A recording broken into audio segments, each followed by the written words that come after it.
What's going on, people? I got a very special guest here. Not only was he a teammate down in the JSBL, where I had a 40-point game, and he was one of the reasons of because of that, dropping dimes, but also getting buckets. We got Piscataway Great. I mean, over the years, people talk about, Jersey basketball and who was the best guards. Man, Justin Bailey is a Garden State great, and I just want to welcome to the show. Thank you, brother, for being here. All the way live from New Zealand. So I just want to welcome you, brother, and thanking you for taking your time out of your busy schedule to drop some gems and just talk a little bit about your background. So we're just gonna get right into it, man. Let's just talk about. You hooped at Piscataway High School, did your thing, and you can just give me a little bit of background, people, a little bit of background of just how that experience was growing up and hooping, and doing your thing from high school and when you play AAU and things of that nature. Well, first off, appreciate you having me on, man. It's kind of crazy how big this world is, but at the same time, it's real small. We just reconnected, on Instagram, and next thing you know, we chopping it up here. So appreciate you having me on. Your first guest, John Celestin, was my backcourt teammate in high school. So I'll put our backcourt up in any backcourt in the history of New Jersey. I mean, like we did some really special things there, and with playing with a guy like John, man, and people sometimes want to debate, who was better, John or Justin. Like it didn't matter to us, man. Like, every college coach that came to see John came to see me. And the special thing about our group was, we did it, the right way. We had a great coach in Paul Show. We had great supporting cast: Delvon McMillan, Darrell Claps, Pat Foya, Ruff, like John Yurkovich, Eddie Simmons, Dewey Ferguson. We had a true team. Like we had a true team, 1 through 12. We complemented each other well. We did what we needed to do on a defensive end, which is what we were known for. And we were fortunate that group of people came together at that time to make things happen for us. So, I can't. Everything that I've done after that is because of that. So I can't say anything negatively about my experience at Piscataway, except maybe the last game that we've ever played in the state semifinal against Shawnee our senior year. Where we unfortunately were on the back end of a 31-0 run against Shawnee. But like it's. Wow. It was great, man. It was great. If anyone would have ever bet that we would have ended our high school career like that, it wouldn't have been that way. I would have lost a lot of money on that one. So, well, I tell you, man. Yeah, go ahead. Oh no, go ahead. You good? Now I was going to tell you, man, just in terms of just that.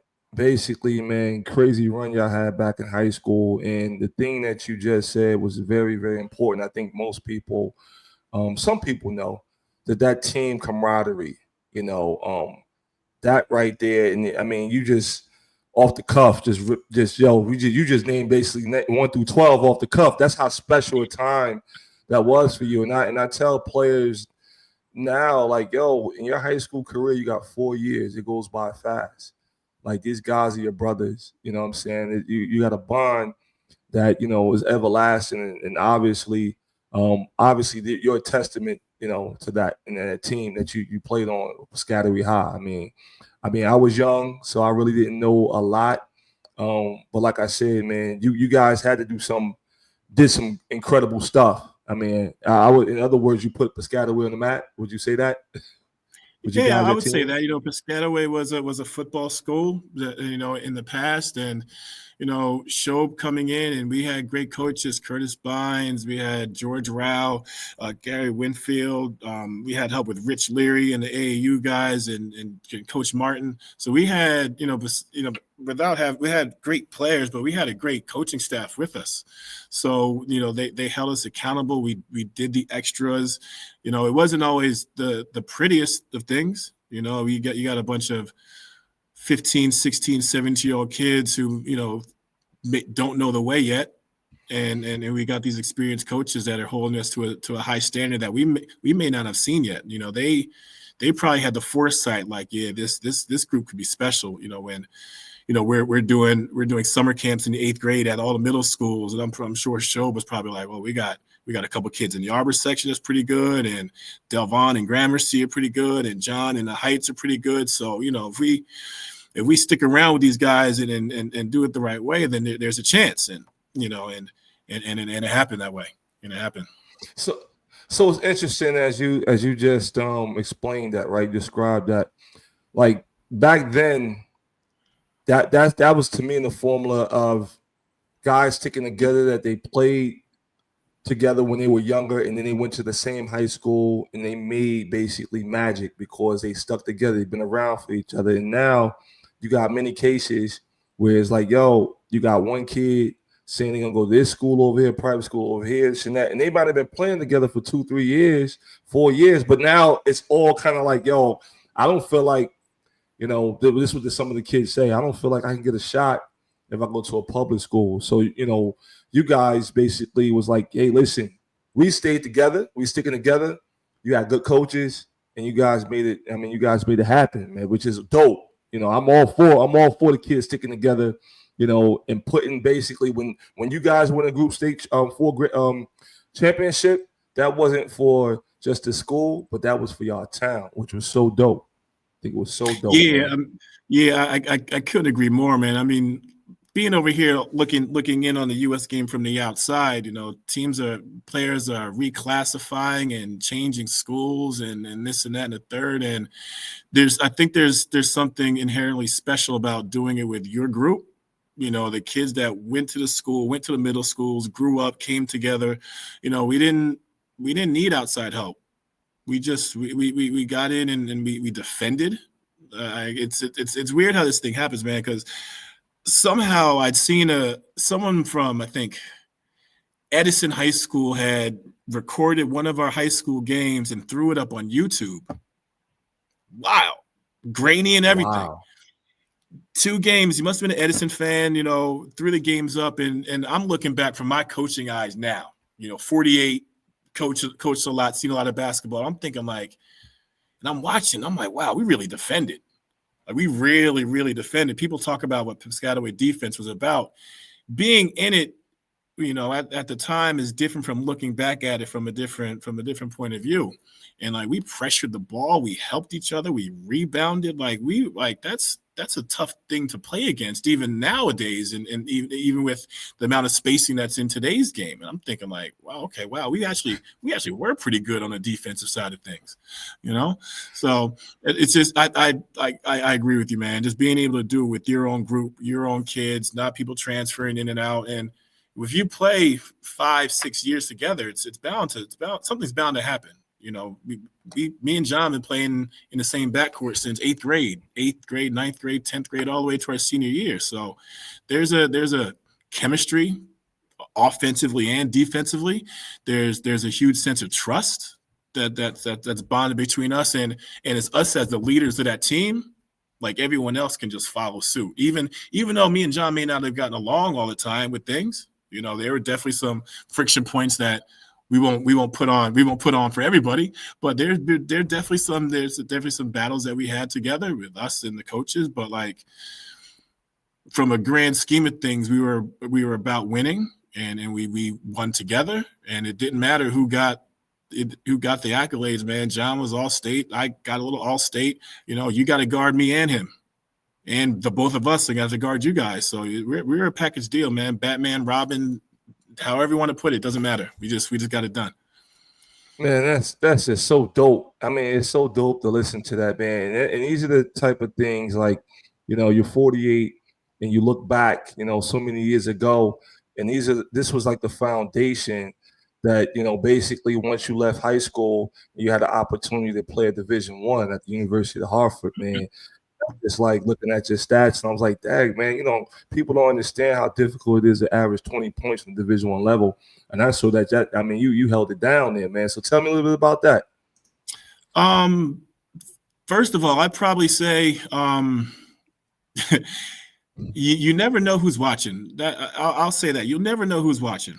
So if any high school kids out there, anyone who's playing, you never know who's watching. So you need to take every opportunity for what it is and treat it like it's your last one. So I mean, I solidified my scholarship at Hartford at the St. Patrick's game. We played St. Pat, Shaheen Holloway, at our gym. They were 16th in the country, in-state battle, first time ever. And I didn't realize at the time, but Stan Nance, Coach Nance, he's the guy that recruited me at Hartford. He was at the game, but I didn't even know. Like I had already signed. I signed in the early period. I wasn't trying to wait it out and make my season determine whether I'm going to get a scholarship or not. Like I signed early. It was signed, sealed, delivered. But I end up hitting the game-winning three to put it together and to finish it for us. And John hit the assist. John dimed me up. I hit the three to lock the game up for us. And at the end of the game, I see Coach Nance coming down the stands, congratulating me on the game. I didn't even know. Didn't even know. Was this during the time when you had already signed to the University? I already signed. I signed before the season started. I signed in November. Like my senior year, it wouldn't have mattered what happened my senior year. Like I was going, so nice. I guess maybe I had a little bit more freedom, not feeling the pressure of a moment because I hadn't signed yet. But, I had no idea he was there. It's just one of those moments, man, great game, great finish from start to finish. And, and he was there. And that's kind of what solidified my spot in Hartford. But like, I was a lucky one. I was able to start as a freshman, which that doesn't happen. That doesn't happen that often when you're playing at any college level coming out of high school. I was really fortunate to get a chance to start right away. They recruited me as a point, but then I kind of shifted to be more of a combo two guard, and being able to play heavy and meaningful minutes as a freshman kind of set the foundation for the rest of my career. I was lucky enough to be on an all rookie team my first year, and it kind of worked out. I suffered an ankle injury my sophomore year, so I started coming off the bench a little bit more and didn't really play the way that I wanted to, just trying to deal with the injury and some things. But junior and senior year, I really kind of fell into my own and started, figuring out what my game was and how to really compete at that level consistently. Because that's a big thing. You need to, be able to play consistently. You can't have a 20-point game and then a 6 and then a 10. Like, you need to be able to produce night in and night out, knowing that other teams are going to focus on you and the scout. Like, you got to still be able to, to do the things that you need to do to help your team win. And, I had some individual accolades. I was first team all conference my junior year, runner up to player of the year. Shout out to Speedy Claxton. He's the one that beat me, but it is what it is. He's a tough guard out of Hofstra. So, been in the league for a while, so he can have that.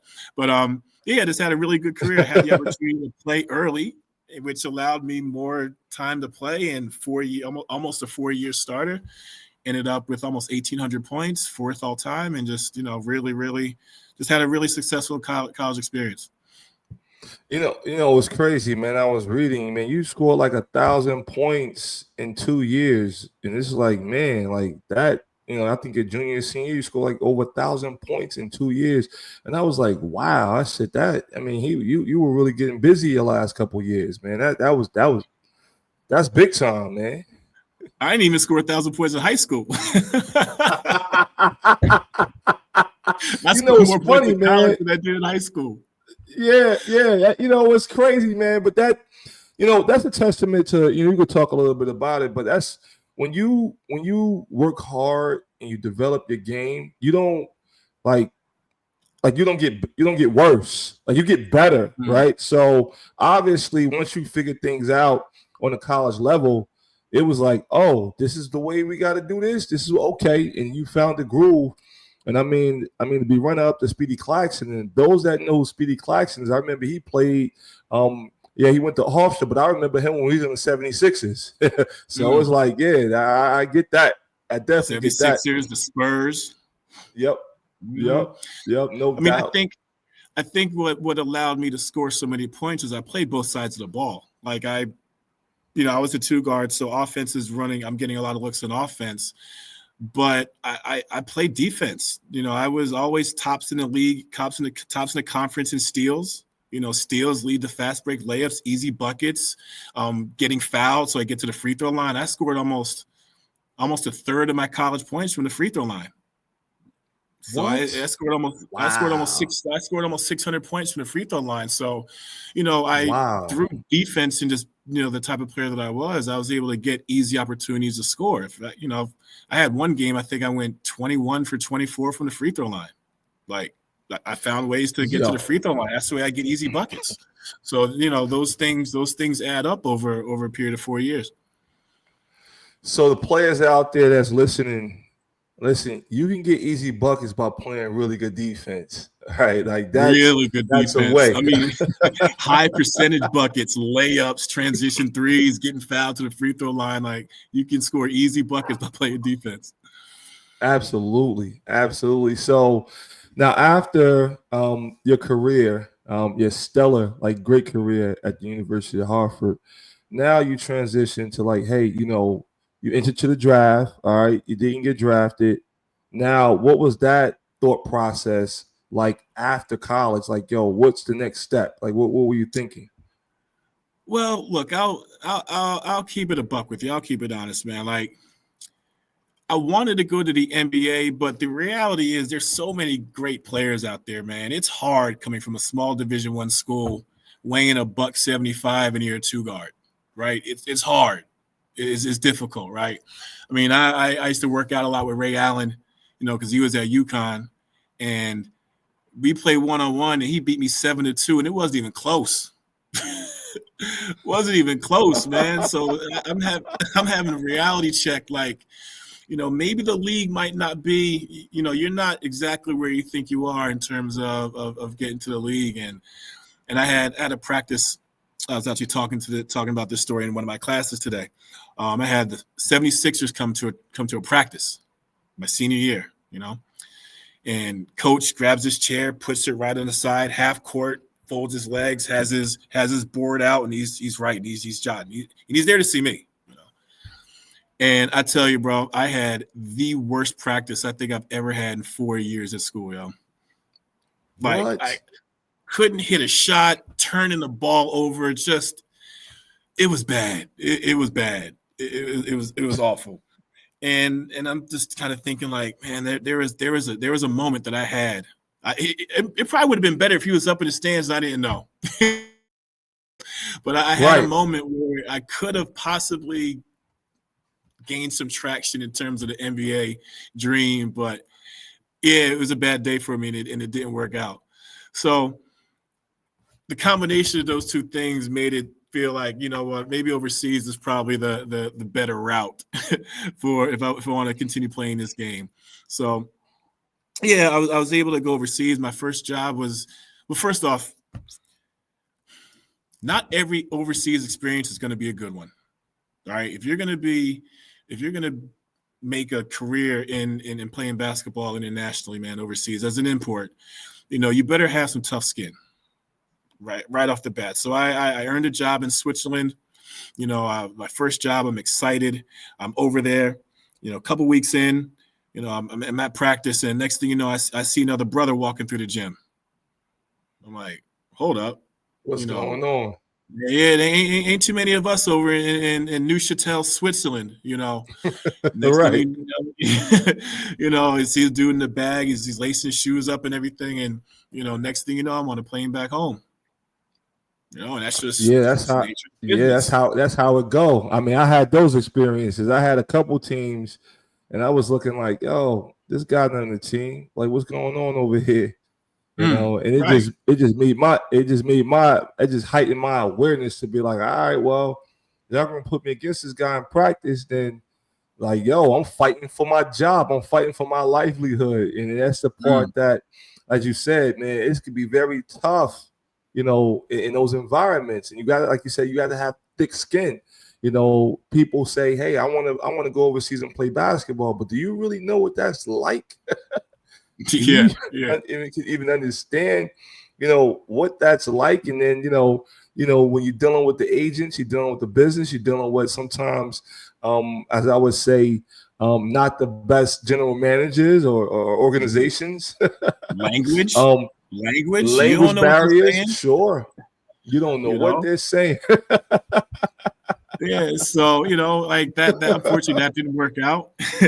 And I was able to play. I played a ton of great places, man. Like I've been lucky, man. I've been in Switzerland. I played in Paris. I played in Lisbon, Portugal, right outside of Milan, Italy. Like I had a little break. I had a knee injury. I tore my ACL, so I had a little break there. And after that, I was fortunate to go play in Sydney, Australia. Then I've been over here in New Zealand. So like I've been extremely fortunate with a bunch of the places that I've been able to go and see and play. Yeah, you know what? And was that during the time when you were rehabbing? Was that the 3 years, or was that with the Yeah, gap? That was with the injury. yeah, Okay. yeah. Now So my thing. I Yeah, go actually ahead. tore it. I actually tore it at the Y. What? When we was the runs that we had at the Y. So Wow. it was a Friday. We used to hoop at the Y. John had spoke about it in his podcast in your episode. Monday through Thursday, we'd lift, we'd hoop, we get it in. Best runs in Jersey by far. Best runs in Jersey. Me and John go in on a Friday on our off day. I'm figuring, well, hey, look, I had just come home. I had just come home from playing in Italy. I was in Liga Due, the second tier of the first division in Italy. So I'm thinking like, yo, I'm about to probably get a nice little deal. I had a solid little season. We made the playoffs. Like there's a good chance that I can Mm-hmm. probably bump up a little bit. So Yeah. we're in the gym on a Friday doing our work, doing our extras. We play one-on-one. I hate playing one-on-one. I never do. But me and John, we compete. We're ball. We play one-on-one. I win the first game. So I'm like, okay, it's all right. We're having a good day. And John, man, JC, he's a competitor. He Oh ain't, yeah. he ain't He's gonna a he ain't gonna competitor. let nothing Oh, slide. He ain't gonna fierce, let fierce nothing competitor. slide. Fierce competitor. That's my dog, man. That's my boy. So we play another game, and I make a move. I'm getting to the rim, and John tries to make a play on it, tries to block the shot. I land, and he lands on me. There it is. Wow. That was it. That was That it. That was it. moment. Wow. That was it. Wow. I thought it might have been a little sprain or something. It was, swelling went down, so I took a couple of weeks off to try to, see how it was, and then I came back a couple weeks later, tried to play on it, made a cut, knee just buckled, and I was like, "Ooh, that's not Oh, normal." what's So going on? yeah, so I went and then got an MRI and got it looked at. It ends up torn ACL. So I just Wow. gotta deal with it. You gotta Yeah, deal with and it. that's the part of being an athlete, especially a professional athlete, because so many things go through your mind. As you said, man, you about to get a nice, you know what I'm saying, go to a nice situation, and it's like boom, injury. And now you're sitting back thinking like, oh damn, I gotta now what? I gotta recover, I gotta Mm, rehab, and most people that don't really know how sometimes the overseas markets are, it's like, yo, you kind of like on a year-to-year contract. So it's like, facts. yo, if you're not signing like some deals, they give you 3-year deals, but that's the top players. But like, yo, if you still fighting to like go to another league, you get better pay, and an injury happens, it's like, yo, Mm, uh, what? Yeah, now what? what's Now next? what? Yeah, yes, And what's next? and I did it all wrong too. I ain't gonna lie, man. I had no health insurance. I'm not thinking about A health lot of it, insurance. I had a lot of us that went overseas, basically, we utilized when we played their health insurance. mm, So it was like when you got back, it was like, should I be getting health insurance? This and yeah, that, blah blah blah. But yeah, we weren't. I could tell you, I was thinking about it, but I didn't buy it. I didn't have it. I just said, I was like, hey, if I go back over, I know when I sign with this team, they going to make mm, sure they cover my injuries and things of that nature. But yeah, yeah, that's a part of the game that a lot of people don't really know. yeah. So I had no health insurance. I had just leased a Navigator because I, I Oh I man, so made you I got made that some payment. pretty deep. Yeah, I had some money from Italy. And I'm thinking, all right, I'm about to get this next contract, so I got enough to get a car. So I'll pay for it with the next deal. You know what I'm saying? So Sure. now Now, so I wasn't the smartest back then, but like I'm thinking ahead. I'm believing in myself. Like I'm gonna get a deal. I'll be all right. Not thinking that, not even considering an injury, let alone like a serious one like that. Serious So one.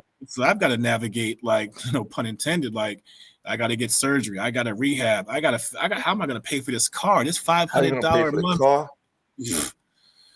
So without going into too much detail, things got dark, like real Oh, dark for me personally, like trying to figure out how am I what am I going to do now? no doubt. Basketball.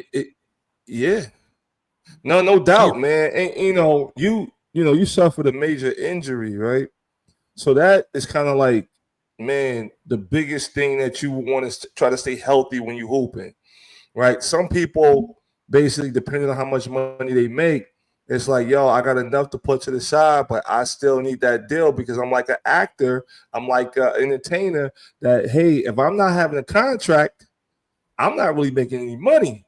So now you say, yo, how long is this okay, surgery, how long is this gonna be before I get back or recover? Because back then it was like, well, what are we talking about? A year? We're talking about Mhm. what, how many months? What's going on? And then once you get back, you got to make sure, like, yo, you got to have trust in the recovery. You got to have Right. confidence that when you back. So basically, when you decide to say you're ready to get back, like how did that feel when you got that first contract after the injury?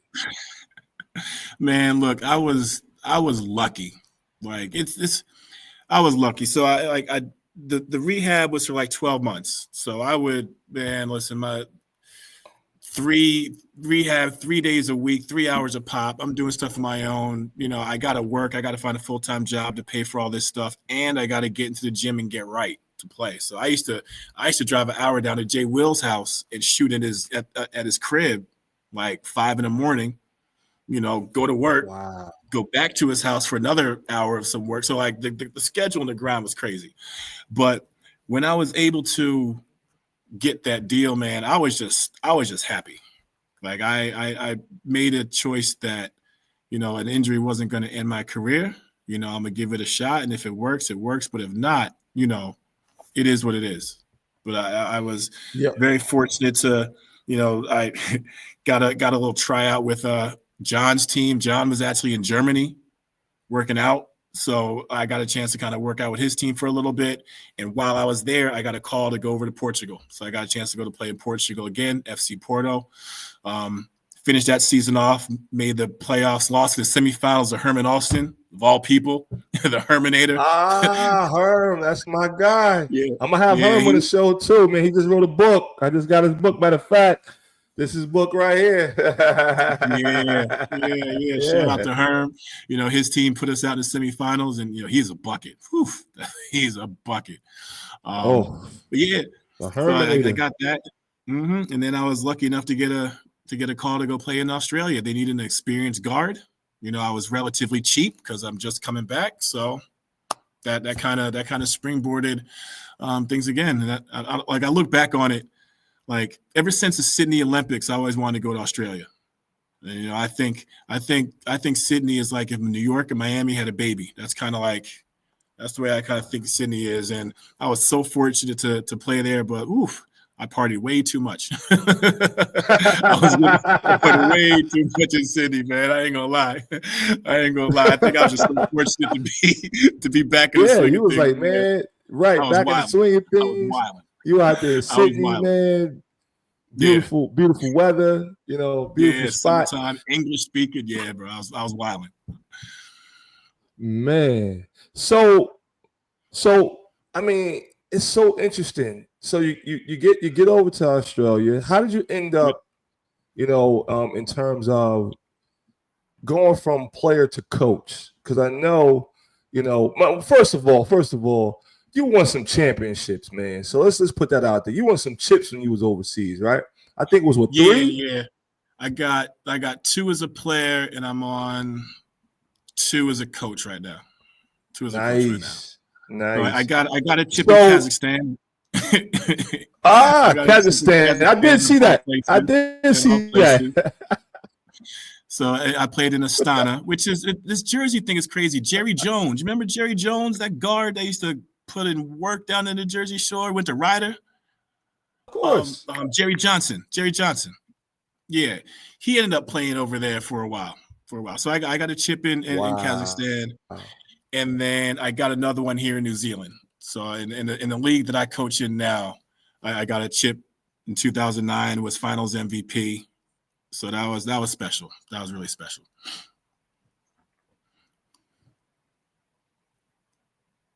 That's awesome, man. So you said you got a chip in 2009, right? That's what you said? Yeah, 2009 as a player, got Finals MVP. We had a loaded squad, Waikato Pistons.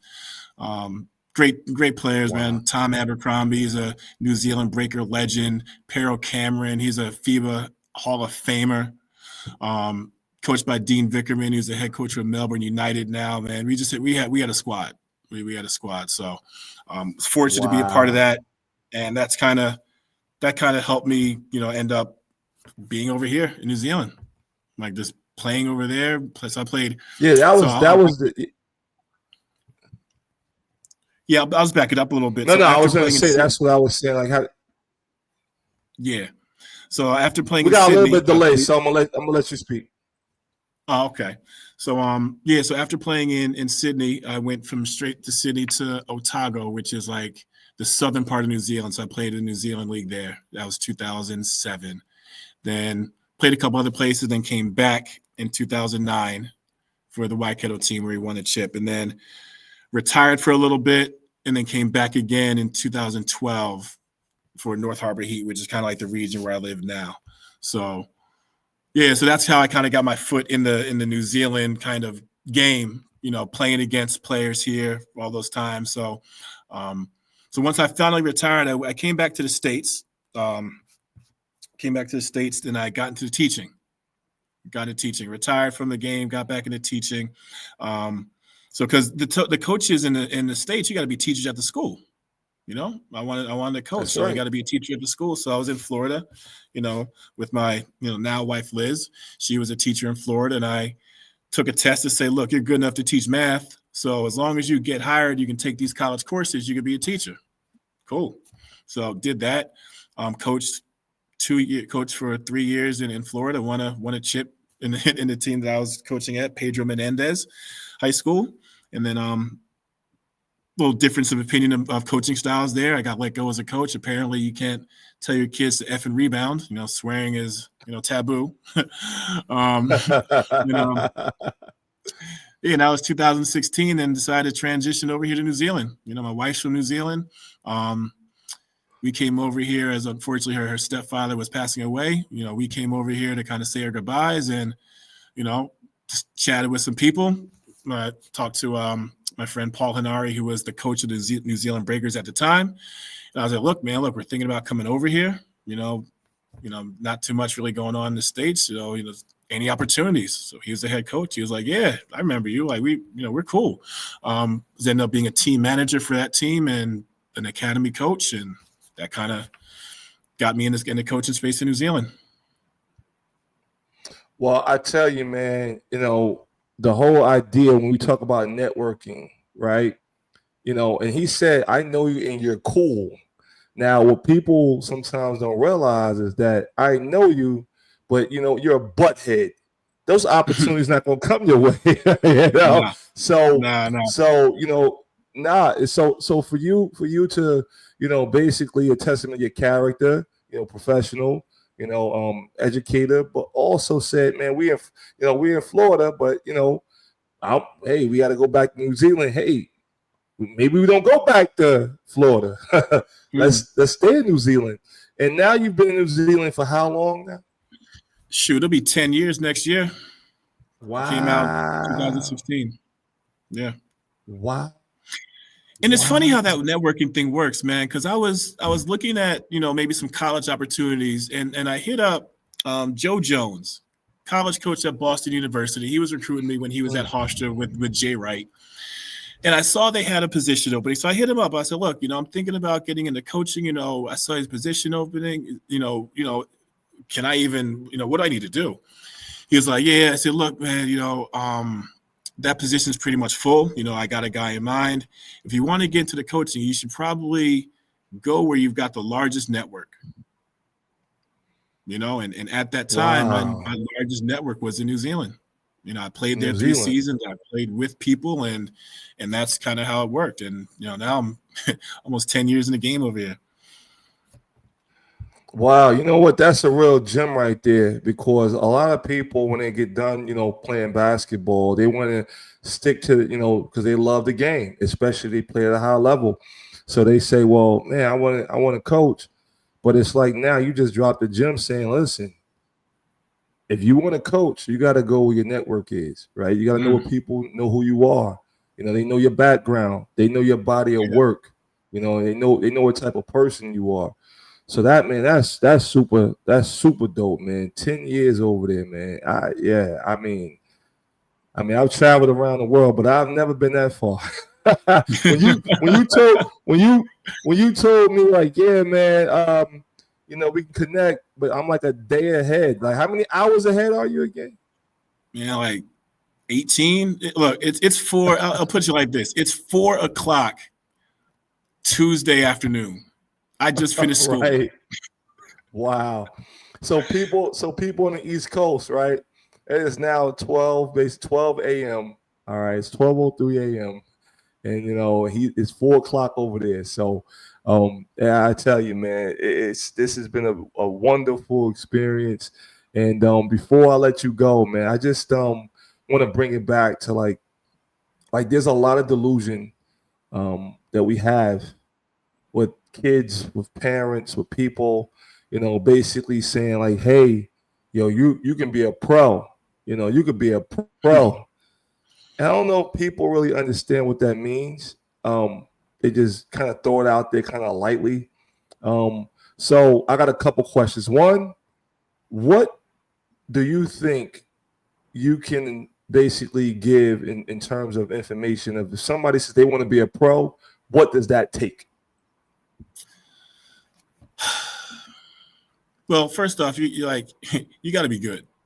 Like you got to have game first off. All right, you got to have game. Like if you're coming out of college, if you're not like all conference or one of the top players that's ever played at the school, the pro game is probably not for you. All right, but I think. And I'm looking at it from a coaching perspective. I was an assistant coach at the Tuatara. So this is the New Zealand Pro League team in Auckland, right? And we went through our scouting process of players that we're thinking about signing, imports that we want to have to come over here. And I think that people need to be as knowledgeable about the place they're trying to go, about the league as possible.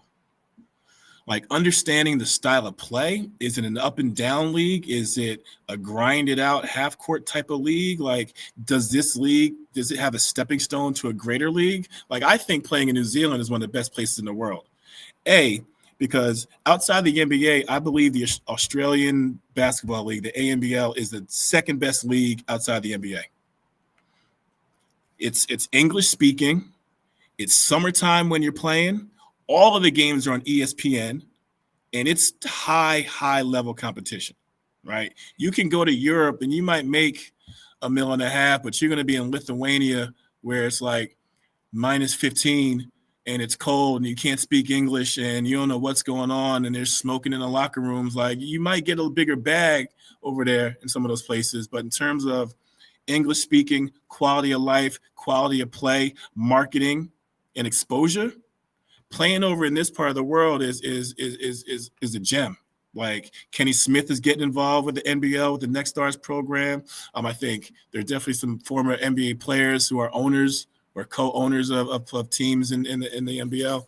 So like playing in New Zealand, like all these Australian league coaches are watching, because we take some of their players as imports to play for our team. So being knowledgeable. Like if you wanted to say, for example, if you wanted to come over here and play in New Zealand, like watch some of the games on ESPN. Like the games come on ESPN3, like mad late in the morning, but you can watch them later on demand. Like get a feel of what the league is like. What's the level of play? What's the style of play? Get as much information as you can. The same way you would do if you're going to a university, same thing you would do if you're about to hire an agent, buy a house, buy a car. Get as much information as you can about that league or about that team or wherever it is you're trying to go. Man, that's awesome advice. Because I know there's some players out here that's probably saying, "Yo, man, I want to get a contract to my next place." And unless the agent is kind of tied and connected to that league, a lot of times, man, that those opportunities may not come their way because that network and those connections they matter and they matter big time. Yeah. In fact, like I said, like we talked about it, off camera, but Luther Muhammad, right? That's Jersey crazy. guy. And when Yeah. you said, "Hey D, do you know who Luther Muhammad?" I said, "Absolutely, I know who Luther Muhammad is." He said, "Well, he just arrived," and I was like, "Word." I was like, "Yo, that's crazy. That's crazy, man." And yeah. So one final question. And this is the question I ask all my guests, right? All my guests, and it's basically when it comes to like basically a truth bomb, right? A truth bomb, like this reality question, like, yo, what is something that parents and players should be aware of, just from your experience, from playing pro, and then now you're coaching, right? You're coaching at a pro level. Like, what is a truth bomb that I think that you think that will resonate with parents and players? That's a good question. I got a couple ways to answer it. Number one, I believe that there's a small percentage of people who generally care about others more than themselves. I think in this game, you got to really, really find people who are generally care about you as a player, as a person, involving the family with things, because everyone's out for self, man. It's a me society now. Look at my reels, look at my highlight tape, me.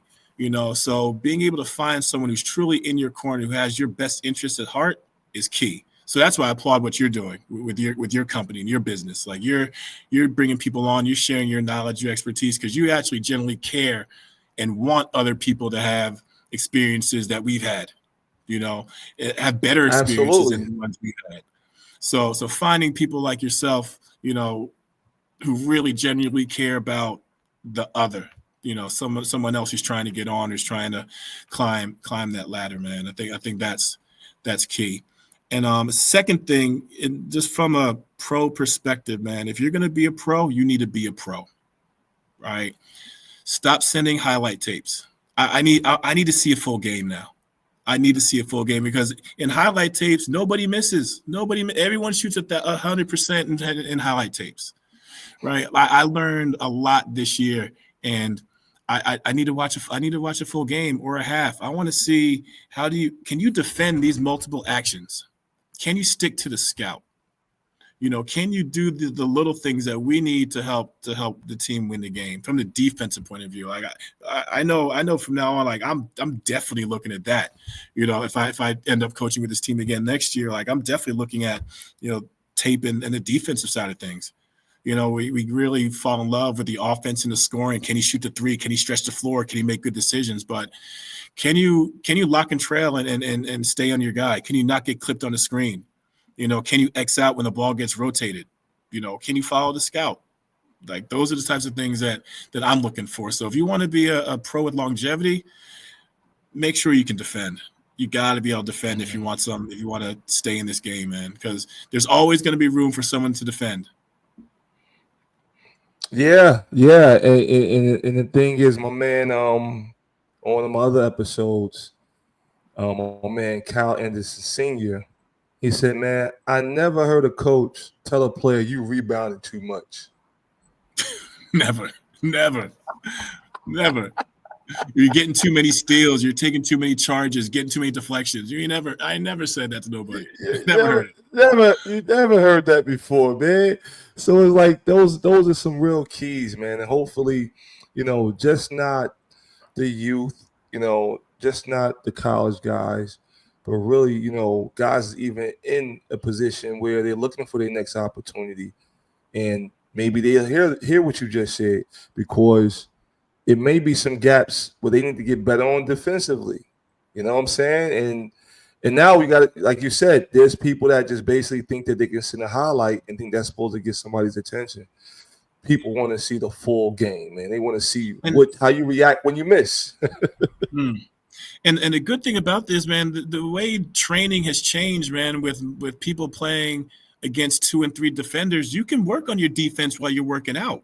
So don't just so Absolutely. if you're working in the off season trying to get overseas, yeah, it's good to work on your handle, make sure you can shoot off these different actions, but you could also work on your defense too.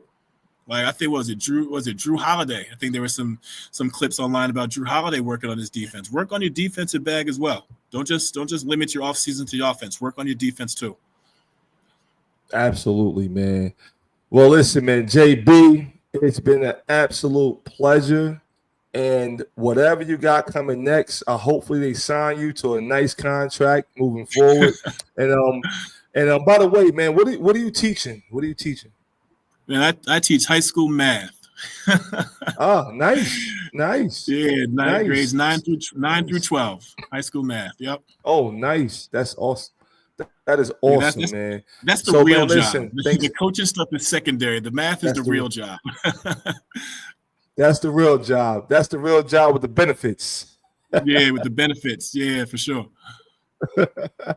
Absolutely, man. So, listen, I just want to say thank you so much for spending time on the show, man. Any lasting words?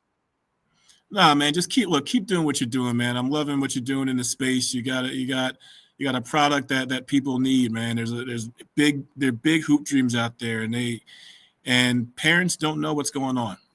It's not their fault. It's not their fault. When we went Yeah. through it, we didn't know what was going on. So these parents aren't going to know what's going on. So they need people like yourselves and, to really guide them in the right direction. And it's not about you. You're doing it for the love of the game and for the love of helping people. And that genuine love and feel that you got going, man. Just keep it going, man. I'm just happy to be on, to be able to share my little story and be a part of it. Man, listen, you said so much, this evening, and I tell you, some of the things that you said when I was playing pro, when I was my first year or two, I wish I would have heard the things you just said, because that probably would have, probably would have shifted some of my mindset, shifted my mindset of like, hold on, maybe I need to do X, Y, and Z. And also, like I said before we go, like for you to be able to, have that injury and then have the grit, the grind, the fortitude, that schedule, that workout schedule, finding a job and still staying committed to your dream. Yo, that right there is absolutely incredible. And I want to give you your kudos for just staying, because I know how tough it is, for staying steadfast, man. So, Appreciate that, bro. Appreciate that. yeah, absolutely. Absolutely, brother. All right, man. We're gonna log off. Thank you everybody that's gonna, watch this podcast. You can always subscribe and like. You can share. Whatever it is to help our hoop community. That's what we're here for. All right. Thanks, JB. Hey, it's all good, man. I'll talk to you.